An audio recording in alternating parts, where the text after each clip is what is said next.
안녕하세요. 저는 모두가 말리는 결혼을 한 여자입니다. 결혼한 지 벌써 15년이 지난 지금 시점에선 결혼하길 잘했다는 생각이 들어요. 힘든 적도 많았지만 자신만만하게 했던 결혼이라 남들에게 힘들다는 걸 들키고 싶지 않아서 밤마다 몰래 숨어서 얼마나 울었는지 몰라요. 저는 결혼과 동시에 딸 하나가 생겼고 이 딸 때문에 지난날 동안 울고 웃었죠.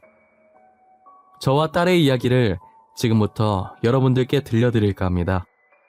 저는 능력 좋은 부모님을 잘 만나 부유한 집에서 하고 싶은 것 하면서 부족함 없이 자랐어요.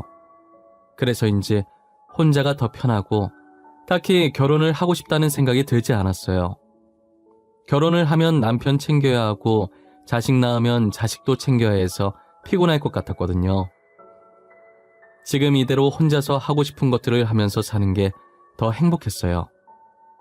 그런데 나이를 먹으면 먹을수록 외롭고 결혼한 친구들을 보면 집안이 왁자지껄한 게 부럽더라고요. 이대로 계속 혼자 지내다가 늙어서 내 옆에 아무도 없이 쓸쓸하게 죽어버리면 어쩌나 싶은 생각도 들고 시간이 지날수록 복잡한 생각만 계속 들어서 결혼을 해야 하나 싶었어요. 한참 그런 생각을 하고 있던 와중에 어느 날은 제가 서류를 보면서 길을 걷고 있었는데 누군가 제 팔을 붙잡고 저를 자기 쪽으로 당기더라고요. 반동 때문에 제가 휘청거렸고 곧이어서 쿠당탕 하는 소리가 들리더라고요. 알고 보니 제가 지나던 곳이 공사장이었는데 제 머리 위로 쇠파이프가 떨어지고 있었던 거예요. 저는 서류 보느라 모르고 있었고 제 뒤에서 오던 사람이 발견하고 저를 자기 쪽으로 당긴 거죠. 잘못했으면 그날 진짜 죽을 뻔했는데 그분 덕분에 제가 지금까지 잘 살 수 있었어요. 저는 그분께 감사하다고 언젠가 한번 은혜를 꼭 갚고 싶다고 연락처를 달라고 했어요. 그분은 괜찮다면서 그냥 가려고 하시길래 급하게 종이에 제 번호를 적어서 그분 손에 쥐어주고 왔어요. 번호를 주고 돌아섰는데 놀라서 그런 건지 제 심장이 엄청 뛰었어요. 그리고 그분의 연락이 오기만을 기다렸는데 며칠이 지나도 그분에게서 연락이 오지 않았어요. 제가 원래 모르는 번호는 잘 받지 않는 편인데 혹시나 그분이지 않을까 하는 마음에 다 받았었어요. 하지만 전부 쓰잘데기 없는 전화들 뿐이었어요. 그때 그 공사장에 가면 다시 마주칠 수 있지 않을까 해서 갔는데 역시나 마주치지 않았죠.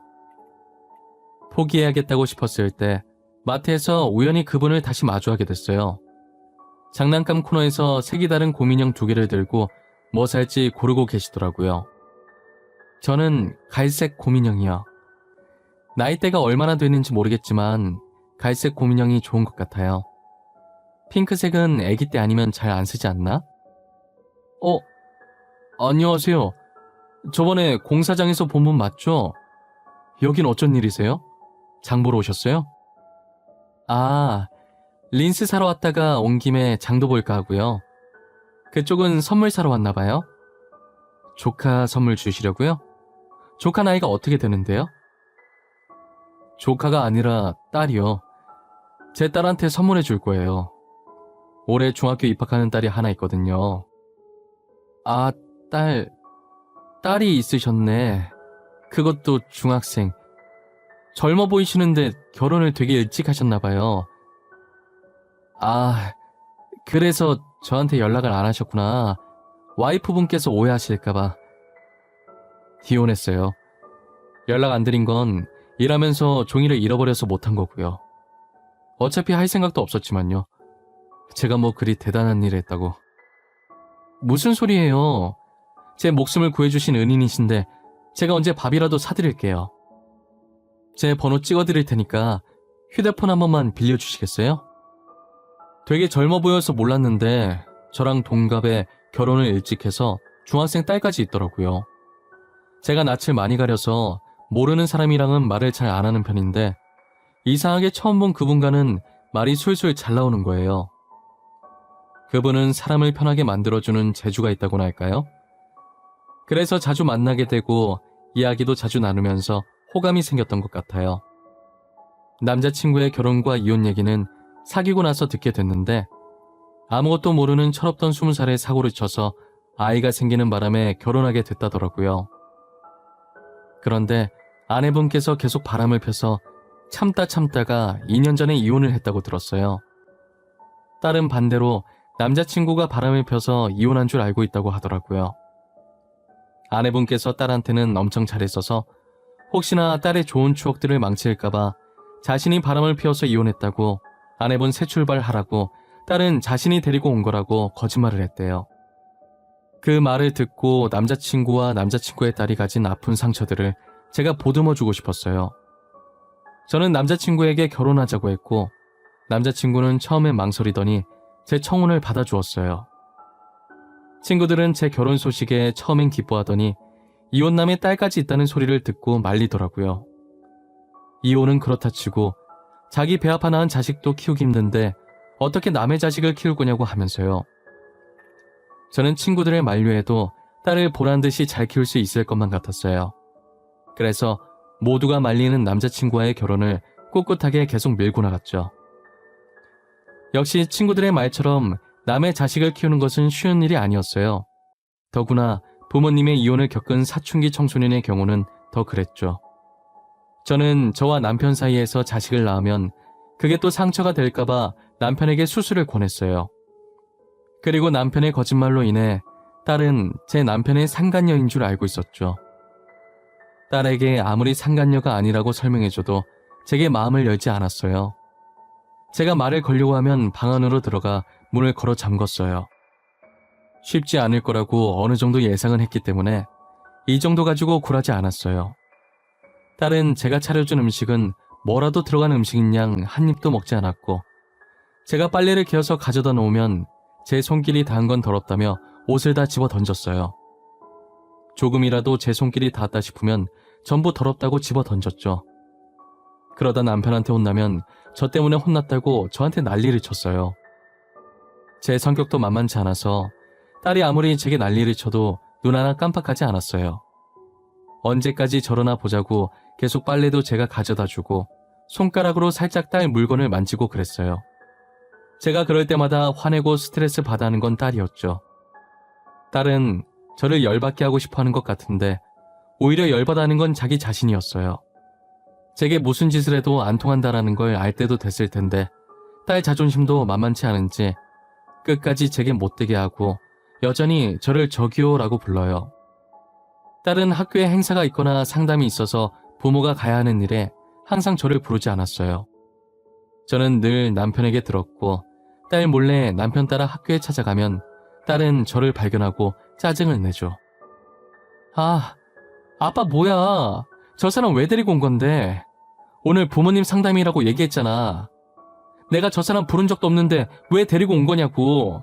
저 사람 내 엄마 아니잖아. 너 지금 엄마한테 그게 무슨 말버릇이야? 얼른 죄송하다고 해. 너 진짜 왜 계속 그래? 엄마 속상하게 왜 계속 그러는 거야? 어?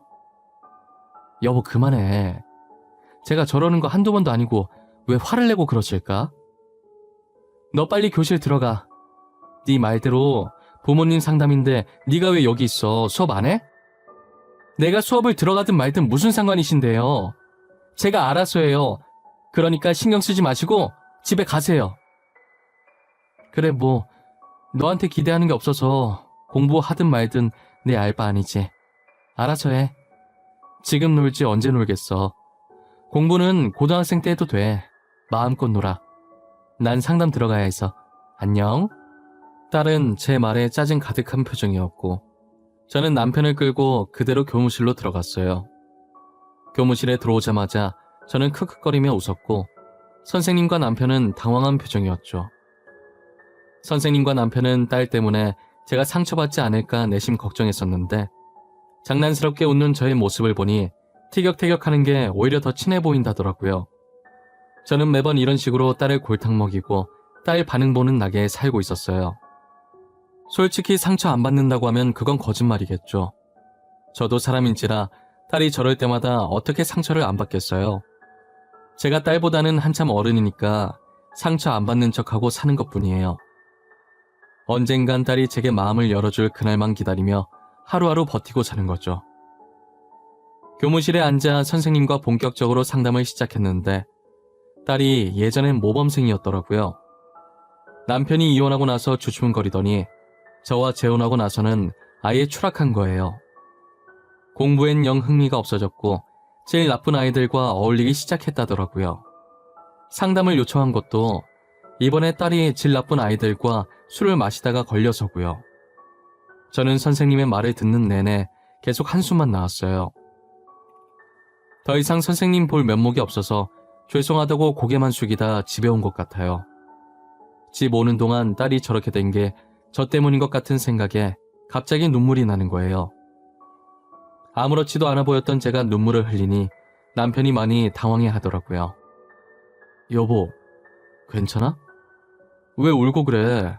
아까까지만 해도 괜찮아 보이는 것 같더니. 당신 잘못 아니야. 내 잘못이지. 그러니까 울지 마, 응? 맞아. 당신 잘못이야. 내 잘못은 하나도 없어. 근데 왜 계속 내 잘못이라는 생각이 들지? 당신이랑 결혼하면 안 됐나 싶고 내가 괜히 결혼해서 수연이한테 상처 준 것 같아. 아니야. 절대 그런 거 아니야. 그런 생각 하지 마. 당신 충분히 잘하고 있어. 항상 내가 미안하지. 괜히 수연이한테 거짓말을 해서 상간녀라는 오해만 쌓이게 하고. 아니야. 그래도 수연이랑 투닥거리고 수연이 짜증내는 표정 보는 거 재밌어. 나 나름 그거 보는 낙에 산다니까? 짜증 안 내주는 게 오히려 서운해. 나 가끔 보면 수연이가 당신 괴롭히는 게 아니라 당신이 수연이 괴롭히나 싶은 생각이 든다니까.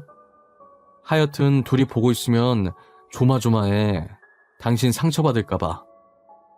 저는 울고 나니까 괜히 운 게 민망해서 남편에게 농담을 쳤어요. 남편도 제 마음을 아는지 제 농담에 맞장구를 쳐주더라고요. 저는 늘 제 편인 남편만 바라보고 하루하루 살아가고 있었어요. 그 뒤로도 사고뭉치 딸 때문에 몇 번 학교에 불려갔던 것 같아요. 그때마다 딸은 왜 엄마도 아닌 사람이 학교에 오냐고 난리였지만 저는 딸을 위해서 늘 고개를 숙였죠. 저는 딸이 저렇게 발악을 할 때마다 오기로 더 엄마 노릇이 하고 싶어져서 무조건 제가 갔었어요. 딸도 그런 저를 괴롭히고 싶었던 건지 재혼 후 처음으로 친구들을 저희 집에 데리고 왔더라고요. 저는 딸아이 기 살려주려고 아이들이 좋아할 법한 음식들을 만들어서 식탁에 올려놨어요. 학생 시절에 취미로 요리학원을 다녔었는데 그때 배웠던 것들을 써먹을 기회였죠. 아이들은 맛있게 먹었고 제가 계속 주방에서 왔다 갔다 하자 한 아이가 딸에게 묻더라고요. 엄청 조용하게 혹시 저분이 어머니냐고 하면서요.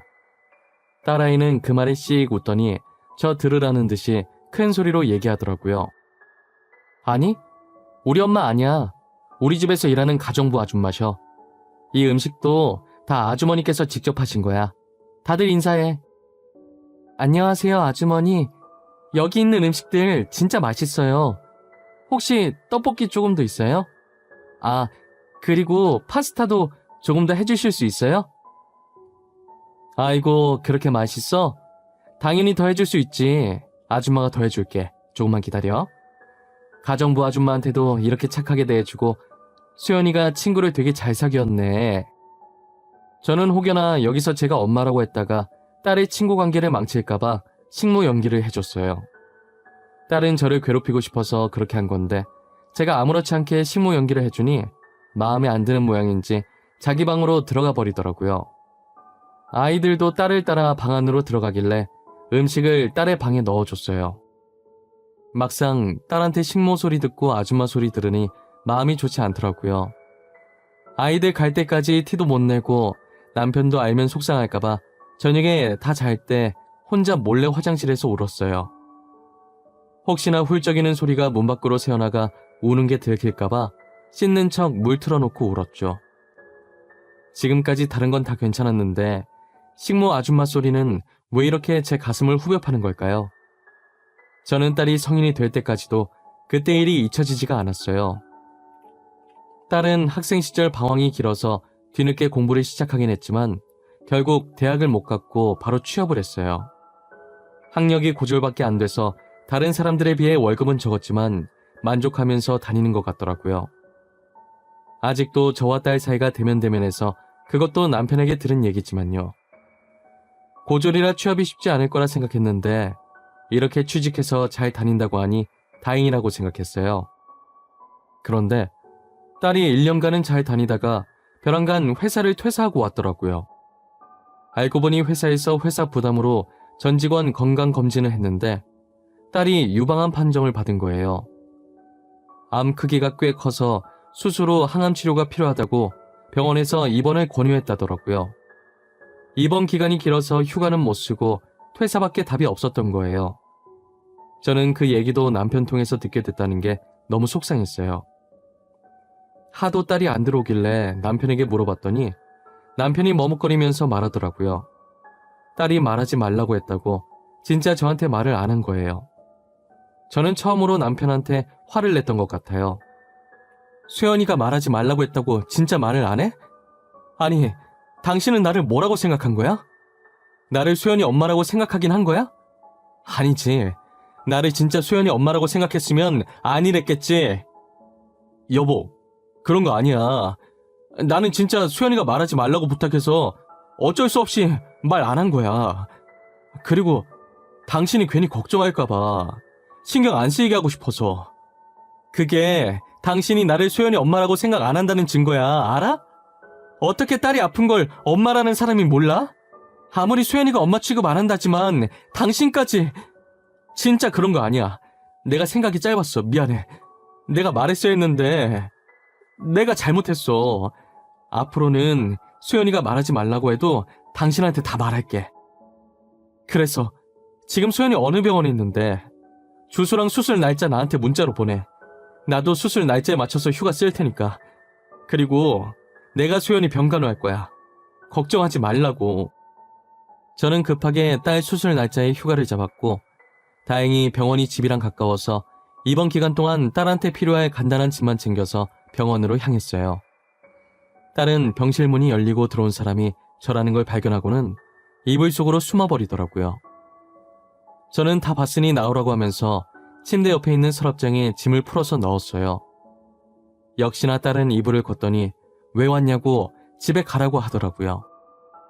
저는 사람이 아프다고 하면 챙겨주는 게 맞는 거라고 이뻐서 온 거 아니니까 착각하지 말라고 했어요. 그래도 딸이 예전보다는 성격이 많이 죽어서 이불을 다시 코까지 뒤집어 쓰고 눈만 굴리고 있더라고요. 제가 시간 맞춰서 잘 온 건지 짐을 다 풀자마자 딸은 수술하러 수술실로 들어갔어요. 수술실 앞에서 수술이 끝나기만을 기다리는데 당시엔 1분이 1년처럼 느껴졌어요. 손이 차가워지면서 떨리더니 눈물이 나더라고요. 왜 딸이 아픈 거냐고, 제가 대신 아플 수 없는 거냐고 하늘을 원망했어요. 참 인간이 간사한 게 그렇게 원망했다가도 제발 살려달라고 기도하고 있는 거 있죠. 종교도 없으면서 부처님, 하느님을 비롯해서 신이란 신은 다 불렀던 것 같아요. 그렇게 1시간쯤 지났을까 딸이 수술실에서 나오는 거예요. 다행히 다른 곳에 전이 된 곳이 없었고 수술은 성공적으로 끝났다고 하시더라고요. 전이 안 된 것만으로도 다행이라고 그거면 됐다고 안도했어요. 딸은 수술 후 항암 치료에 들어갔는데 약이 강한 탓에 머리카락이 하나둘 빠지기 시작하더라고요. 길고 이뻤던 머리카락이 빠질 때마다 딸의 성격은 점점 더 예민해져 갔어요. 저는 딸의 투정을 다 받아주면서 끝까지 옆에서 병간호를 해왔어요. 딸은 제가 자기 투정도 다 받아주고 지극정성으로 자신을 보살피자 제게 마음을 서서히 열더라고요. 저를 부르는 호칭이 여전히 저기요긴 하지만 저를 생각하는 마음이 예전 같지 않다는 건 느껴졌어요. 제게 밥은 먹었는지 피곤하진 않는지 이제껏 한 번도 하지 않았던 질문들도 제게 했죠. 저는 딸의 이 정도 변화에도 정말 감사하다고 생각했어요. 딸은 모든 항암 치료를 마치고 머리카락이 다시 자랄 때까지 자격증 공부를 했어요.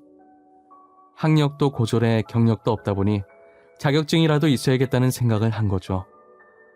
그렇게 3년 후 딸은 그동안 땄던 자격증을 가지고 이전보다 더 좋은 조건으로 취업에 성공했어요. 경력은 아직 어려서 다른 면접자들이랑 비슷하지만 대신 자격증을 많이 가지고 있어서 할 줄 아는 게 많은 딸을 믿고 뽑아준 것 같아요. 딸은 잡은 기회를 놓치지 않겠다며 정말 열심히 회사를 다녔어요. 아무래도 처음 하는 일이라 많이 힘들어하고 그만두고 싶어 했지만 그래도 잘 버텨주더라고요. 그만두니 많이 하더니 벌써 일한 지 2년이나 지나 있었고 수술한 지도 5년이 되어 완치 판정을 받았죠. 완치 판정을 받고 나니 딸은 갑자기 결혼하고 싶다고 말을 하더라고요. 남편과 저는 딸이 만나고 있는 남자가 있는지도 몰랐기 때문에 그게 무슨 뚱딴지 같은 말인가 했죠. 진짜 결혼할 생각인지 딸은 얼마 뒤에 남자친구를 저희 집으로 데리고 왔더라고요. 순해 보이고 실제로도 딸에게 잘하는 게 보이길래 사윗감으로 괜찮겠다 싶었어요. 하지만 하나 걸리는 게 있다면 사위 집안이 사업을 해서 시어머니 될 사람이 되게 깐깐할 것 같은 거예요. 저도 할아버지께서 회사를 운영해 아버지가 그걸 이어받은 덕분에 부유하게 자랄 수 있었지만 당시 저희 어머니께서는 할머니가 너무 깐깐해서 스트레스를 많이 받아 했거든요. 딸도 왠지 예비사위 집안에 결혼을 하게 된다면 저희 어머니와 같은 길을 걸을 것 같았어요. 그래도 일단 딸이 좋다고 하니 예비사위 집안 분위기가 어떤지 궁금해서 부모님을 만나보자고 했죠. 딸은 상견례 날짜를 잡아왔고 저희는 사업하시는 분들에게 맞춰서 격식을 차려 약속 장소에 갔어요. 역시나 사업하시는 분들답게 시간을 중요시 여기고 칼같이 지켜서 그런가 저희도 약속 시간보다 일찍 왔는데 그런 저희보다 먼저 와서 기다리고 계시더라고요. 이런 말을 해도 될지 모르겠지만 안사돈 되실 분이 참 성깔 있게 생기셨었어요. 마치 저희 할머니의 젊은 모습을 보는 것 같달까요? 인상으로 사람을 판단하는 것은 정말 잘못된 행동이라는 걸 잘 알지만 예비 안사돈이 입을 열자마자 관상이라는 게 무시를 못하는구나 싶었어요. 먼 길 오시느라 수고하셨어요. 별로 탐탁지 않은 자리이긴 하지만 어찌나 아들이 조르던지 어쩔 수 없이 이렇게 나오긴 했네요. 아, 어쩔 수 없이 나오셨구나. 그런 것 치고는 너무 꾸미고 나오신 것 같은데. 그건 제 기분 탓이겠죠? 하긴 밖에 나오면서 안 꾸미는 사람은 없으니까요. 계모라고 하더니 역시 말투며 행동이며 천박하기 그지없군요. 이래서 재혼 가정이랑은 결혼을 안 시키려고 하는 것인데 거기다 몸에 하자도 있다죠? 지금 뭐라고 하셨어요? 하자? 그쪽은 단어 선택이 너무 천박하시네요. 예절을 안 배우셨나 보다. 하긴 사업을 남편이 하시는데 아는 게 뭐가 있겠어요. 그쵸? 못 배운 티가 이렇게 드러나네요. 뭐가 어쩌고 어째? 이 여자가 진짜 정신 나간 거 아니야? 지금 말 다 했어? 당신 딸 앞길 망치고 싶어서 환장한 거야? 내가 누군지 알고 지금 이딴 식으로 행동하는 거야? 아니, 나 말 다 안 했어. 미안한데 자식 앞길 망치는 건 내가 아니라 당신인 것 같은데 이런 식으로 밝히고 싶지 않았는데. 안녕하세요 대표님, 땡땡건설 부사장 김수희입니다. 사실 저희 할아버지는 지나가는 사람들도 알 정도로 유명한 건설회사의 회장님이셨어요. 지금 회장은 저희 아버지시고 사장은 저희 삼촌의 부사장은 저였죠. 저는 얼굴 드러나는 걸 별로 좋아하지 않아서 사장 자리에 앉히려는 걸 부사장으로 합의 본 거예요. 저희 직원들 말곤 저를 본 사람이 아무도 없어서 다른 사람들은 회장 딸이라고 해봤자 이름 정도만 알고 있었죠. 그런데 이름도 특이한 게 아니라서 제가 그냥 막 돌아다녀도 회장 딸이라는 걸 아는 사람이 별로 없었어요. 보아하니 예비 사돈께서 가끔 저희 아버지 회사에 찾아오는 업체 대표님이신 거예요. 제가 통성명을 하고 악수를 청하자 놀라서 수저도 다 떨어뜨리고 급하게 손을 닫고 제 손을 맞잡더라고요. 예비 사돈이 그런 반응을 보이니 당연히 다른 사람들은 다 어리둥절하고 있었죠. 특히나 예비 안사돈의 표정이 제일 압권이었어요. 예비 사돈은 얼른 사과하라고 예비 안사돈의 팔을 툭툭 쳤어요. 사태 파악이 안 된 예비 안사돈은 자기가 왜 사과를 하냐며 마지막 발악을 했죠. 본인 회사 투자해 주시는 분의 딸이라고 하자 예비 안사돈이 놀라서 고개를 숙이더라고요. 죄송합니다 사돈, 제가 무례를 범했네요. 땡땡건설 회장님 딸도 못 알아뵙고 지금껏 제가 한 행동들은 모두 잊어주세요. 정말 죄송합니다. 이런 식으로 권력 남용하고 싶지는 않았는데 도대체 왜 그러고 사십니까? 네? 그리고 사과는 저한테 할 게 아니라 저희 딸한테 하셔야죠. 남의 귀한 딸한테 뭐? 하자? 죄송합니다. 정말 죄송합니다. 소연아, 너한테도 정말 미안하구나. 제가 제일 싫어하는 게 뭔지 아세요? 그쪽처럼 약한 사람한테는 강하고 강한 사람한테는 약한 거예요. 사람이 한결같아야지 이렇게 앞뒤가 달라서야. 결혼은 없던 걸로 할게요. 그럼 저희 먼저 일어나 보겠습니다. 제 마음대로 파혼하겠다고 선언한 뒤 딸의 손을 잡고 식당에서 빠져나왔어요. 저는 딸한테 한 소리 들을 것 같아서 나오자마자 멋대로 파혼시켜서 미안하다고 했어요. 딸은 잘했다고, 자기도 이 결혼 하고 싶지 않았다고 하면서 웃더라고요. 그러더니 한참 머뭇거리다가 잡고 있던 손에 힘을 주더니 엄마라고 하는 거예요. 딸 입에서 나온 엄마라는 저 두 글자를 듣자마자 길거리에서 주저앉아 아이처럼 엉엉 울었어요. 누가 쳐다보든 말든 정말 목 놓아서 울었던 것 같아요. 제가 울자 딸도 주저앉아서 같이 울기 시작하더라고요. 남편은 그런 저와 딸을 아무 말 없이 보더니 저희를 자신의 품에 가뒀어요. 딸이 그동안 못살게 굴어서 미안하다고, 잘못했다고 용서해달라고 하더라고요. 저는 자식 미워하는 부모가 세상에 어디 있냐고 용서할 곳도 없이 이미 다 잊었다고 했어요. 나중에 들은 건데 딸은 제가 상간녀가 아니라는 걸 알고 있었대요. 고등학생 때 우연히 친모와 외간 남자가 같이 있는 사진이 발견됐는데 사진 밑부분에 찍힌 날짜가 자신이 10살 때였다고 하더라고요. 그래서 그때 바람을 피운 건 남편이 아니라 친모였다는 걸 알게 된 거죠.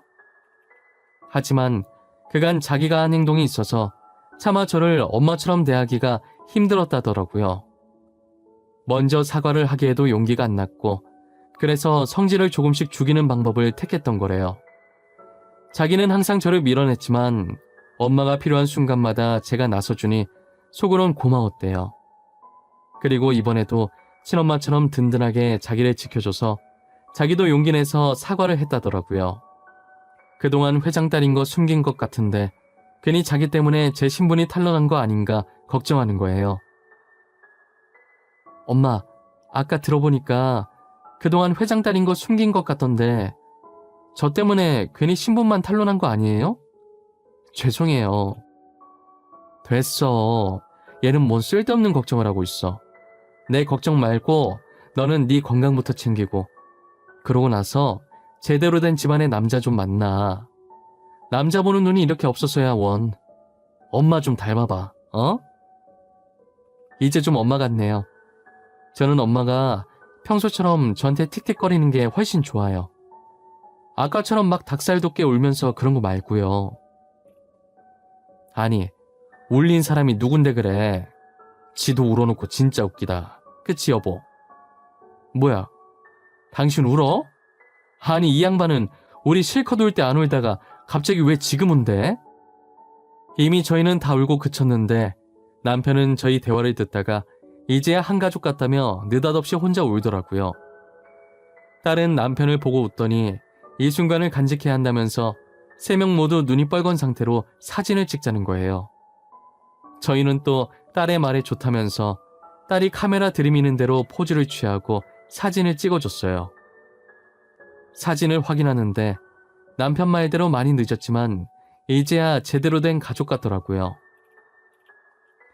딸은 그동안 못살게 굴어서 미안하다면서 앞으로 하나씩 갚아나갈 거니 오래오래 살아달라고 하더라고요.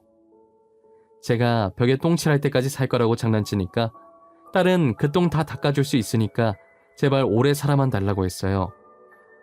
자신 때문에 일부러 아예 안 가진 것도 안다면서 자기가 진짜 제 친딸이 되겠다고 하는 거예요. 말이라도 그렇게 해줘서 고맙다고 했었는데 지금도 여전히 애교 넘치는 딸로 제 옆을 지켜주고 있어요. 맨날 첫날 티격태격거려서 이렇게 애교가 넘치는 딸인지 미처 몰랐었죠. 현재는 딸이 저를 더 좋아해서 옆에서 안 떨어지려고 해요. 전 남자친구 있고 새 남자친구 만들려고 했더니 연애할 마음이 사라졌다고, 시자 붙은 사람들은 다 똑같다면서 결혼을 안 하겠다고 하더라고요. 솔직히 저야 딸이랑 살면 좋았지만 괜히 놀리려고 나는 혼자 살고 싶다고 말했어요. 그러면 또 딸이 입을 삐죽 내밀면서 무어라 궁시렁거리는데 그 모습이 얼마나 귀여운지 몰라요. 저는 딸이 결혼을 하든 안 하든 이대로가 너무 좋고, 지금처럼 딸과 티격태격 장난도 치고 같이 쇼핑도 가고 좋은 곳에 놀러도 가고 행복하게 지냈으면 좋겠어요. 진작에 이렇게 살았으면 더 좋았을 텐데 하는 아쉬움이 들긴 해요. 사진 앨범을 뒤져보면 남편과 저, 혹은 남편과 딸이 찍은 사진밖에 없으니 말이에요. 이제야 사진 앨범에 저희 가족 사진이 들어갔는데 하필 그게 울어서 눈 시뻘개진 채로 찍은 사진이네요. 저는 가끔 그 사진을 보면서 아직도 그때의 순간이 생생하게 기억나 피식거리며 웃고 있어요. 딸은 그 사진을 조그맣게 인화해서 지갑에 넣고 다니더라고요. 이쁜 사진도 아닌데 왜 들고 다니냐고 했더니 일하면서 힘들 때마다 그 사진 보면서 웃는다고 하면서요. 딸이 해맑게 웃는 모습을 보니 앞으로도 우리 가족 늘 웃는 일만 가득했으면 좋겠네요. 저도 이제는 과거에 고생했던 것들을 잊고 남편과 딸과 함께 행복한 인생을 보내고 싶어요. 그러니 제 사연을 듣고 계신 여러분들도 저희 가족의 앞날을 응원해 주시면 감사할 것 같아요. 저는 여러분들의 앞날에도 늘 꽃길만 가득하시리라 믿어 의심치 않으니 하시는 일이 있으시면 항상 그랬듯 지금처럼 열심히 하시라고, 바라시는 일 있으시면 꼭 도전해 보시길 바랄게요.